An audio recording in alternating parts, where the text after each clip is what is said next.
What up? It is Bones, and today we're going to have another little conversation topic.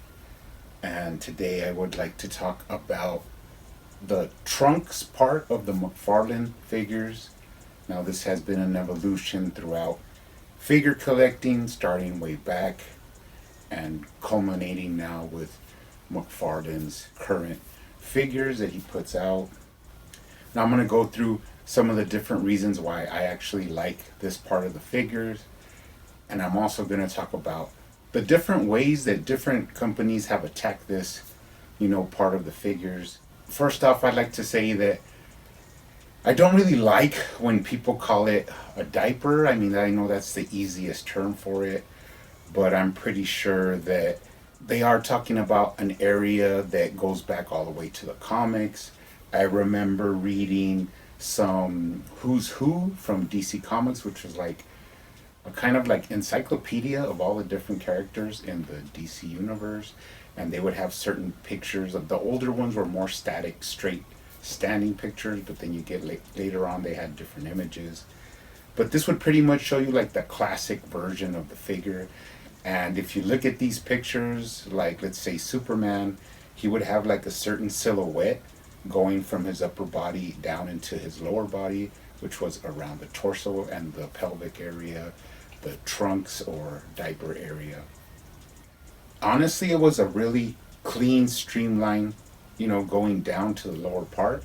So when they started making figures, they tried to, recreate this look. But it has actually been a battle since figures have been being made. In the 80s and in the 90s, it didn't really matter because the figures only had 2 points of articulation in the hip and they only moved, front to back. So you had like total justice ones that it didn't really matter how they transitioned. You have a lot of older figures that they were, since they only had 2 points of articulation, it was not a big deal. But then you got into DC Universe Classics and Mattel, and then now into McFarlane. Now, another reason this is a big deal to me is like, I just never called it a diaper because I can remember, even wrestling, when you wrestle somebody that would wear trunks, you would just say, what's your gear like? And they say, no, I just wear basic trunks. But I would never say, oh, I'm going to wrestle a guy with a diaper. Unless it was these two guys, which was known as the Pampers Brothers, but that's a whole different story. But for me, it's always been trunks. Now, I'm pretty sure when Christopher Reeve was playing Superman and they were on set, nobody ever, if he got his, trunks dirty, nobody said, hey, we need some clean diapers for Mr. Reeves because the other ones got, dirt on them. I'm pretty sure they said trunks. So I think sometimes people just take it as a like kind of slight way to like put down McFarlane is to call it a diaper, but it's not a big deal. It is what it is. If people call it that, I could care less. It's just that what I'm here to talk about isn't really that. I'm here to talk about the reason why I like it and the way I feel like it's more pleasing to the eye because of course you have statues, right? They're beautiful. Statues don't break up any lines. They're really smooth. And let's take these Aquaman statues as an example. They have no articulation, but they have cool, clean lines, silhouettes of the characters. Now then we moved into, first off we have DC Universe Classics. Now this is my Aquaman from DC Universe Classics. And when these came out, this is one of the reasons why I actually got away from Marvel Legends and I started collecting pure DC was that I love the lower trunks part, like the way it looks, like the silhouette, the way it like goes down smooth. And of course Legends were notorious for those big balls on their hips, and I always thought that was really unappealing to the eye, so I just never liked it. Once they transitioned into their newer hip joints, it didn't really matter to me because I was no longer collecting any Marvel Legends at all. I was strictly collecting DC. But the thing was about the DC Universe Classics was that it looks good standing, in a static pose. But once you tried to start moving it around, it really had no back movement to the legs. Now, you did have front movement, but you could only get it up so high. And then, of course, you could spread out the legs. Now, this is where you ran into the problem. It had these really hideous cuts, like in the inner thigh. So once you opened them up like this, then you got to where it didn't look as good anymore. So I'm pretty sure they knew this, and it just doesn't look good. The cuts that it has here in the inner thighs, and that's only visible once you start opening the legs like this, like for stances. But standing straight up and down, this was beautiful to me, and I loved collecting the DC Universe classics because of this, because all of them were like the standard body, and they all had a beautiful silhouette from top to bottom. Now at this time, you could also go DC Direct. Now the thing about DC Direct, once again, was that it was more like a statue, because they had minimal points of articulation, and you could get nothing moving the leg back, but you could move forward, but not too much. But of course, it was only articulated at the knees, and that was slightly. So these were beautiful, but you had no outward movement at all. And they did get the silhouette right, which, you know, I love a lot of DC Direct figures, but they just didn't have any articulation at all. So I mean, that you could go that way. They had beautiful sculpt, which is what DC Universe Classics also had, but just the articulation was what held them back.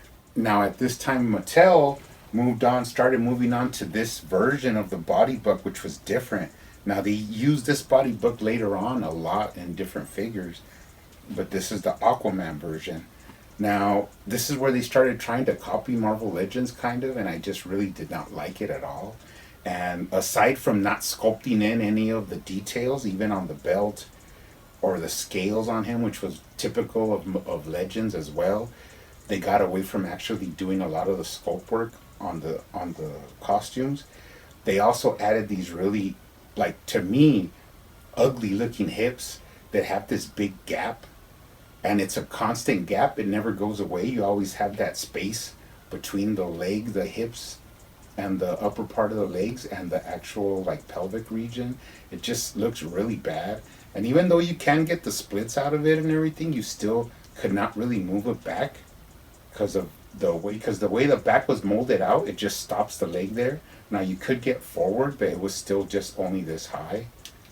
So that was really not a step forward. It was kind of more of a step backwards for me.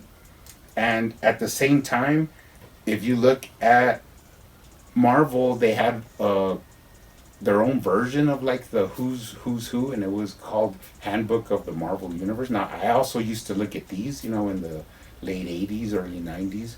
And the thing about those was they had the same like silhouette of their characters, but if you actually look at a Marvel Legends, it doesn't have that silhouette. It has those big gaps in between the legs. And as I said before, I do not like that. I like when it has like the comic book looking version of it. And it's just more appealing to the eye. In all honesty, it just looks a lot better. So that's where you get into McFarlane. Now this is McFarlane's version of Aquaman. And as you can see, it has that silhouette. It doesn't break up or have those big gaps in between the legs. And even more than that, you get a slight thigh swivel, so you have movement there. And then the trunks are actually that soft rubber, which allows you to move the legs back for the first time. And of course, the rubber will just go back to its original form. So this was like advancing in the way the figures are made. Of course, you could get more than kicking straight out. You could get them kicking straight up. And the trunks allow this because they actually move with the legs. And when they get it nice fitting like this, it just looks perfect. There's some other, characters that have come out. Like I have this Red Sun Superman. And he's a perfect example of the way the trunks make the figure look nice and clean without any spaces in between that area. Now, you have some beautiful positions that you want to get the characters in, like this one for Aquaman, but none of these figures are going to be able to get even close to that. The only one that could actually almost get there is the McFarlane figure.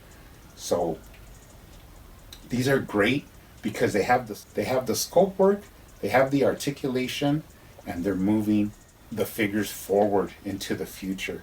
Now, it's not perfect, and I'm not gonna try and sit here and say that it is. One of the things that isn't really cool is, even though he can do the splits perfectly, that's when you could actually see this gap where McFarlane has the joint inside there for the hips. So they could, put like a thin piece of plastic here to block that in. But what that does is it doesn't allow you to access the joint where you could pop the legs off if you want to do like figure swapping and stuff like that. So for right now, I'm not too worried about that because I do a lot of customizing. But it does, that's one of the parts that doesn't look good. Now, the other negative things is when they don't do it correctly. The first one that comes to mind is like the Justice League Cyborg. That trunk part was just too big. So it was real like loose on the figure. And I actually customized one to where I cut it down and glued it back together, and it fit more tightly, and it didn't like bunge up when you move the legs around. So that was a kind of misstep there. They have to get it perfect. That's the bad part about these. If they do it correctly, it looks good, and if they do it wrong, it looks terrible. And the other one that really sticks out to me was the Cygor. People really complained about that one. It just didn't fit and it didn't work correctly. So it all depends also the thickness of the plastic, because if it's real tight, you don't get any movement of the legs. And if it's too loose, it moves around a lot. But if you get it perfect, it just moves perfectly with the figure and allows you to have dexterity without losing any of the lines of the figure, of the aesthetics of the figure, which make it look really good.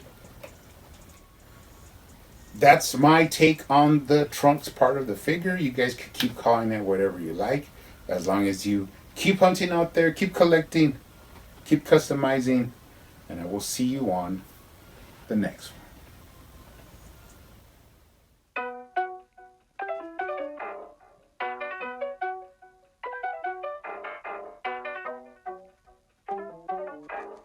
They used to call me Crazy Joe, but now they can call me Fat Man.